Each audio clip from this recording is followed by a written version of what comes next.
Alright guys, a quick one. Here, I'll detail how to do countdown on iPhone camera. So if at the end of this you found this helpful and informative, please don't forget to like and then subscribe.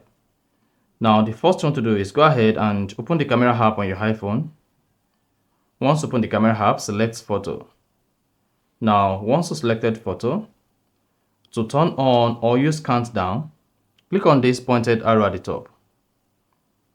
Then swipe on the navigation until you get to timer. Click on it.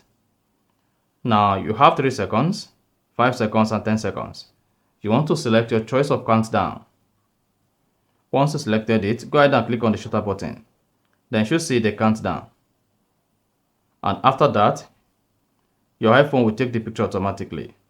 You can also set this to 10 seconds. If you want to set to 10 seconds, repeat the same thing and click on timer.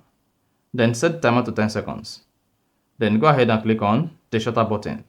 Once you click on the shutter button, then you should see the countdown start counting on your iPhone camera screen. And after the countdown, your iPhone will take the picture automatically. You see that?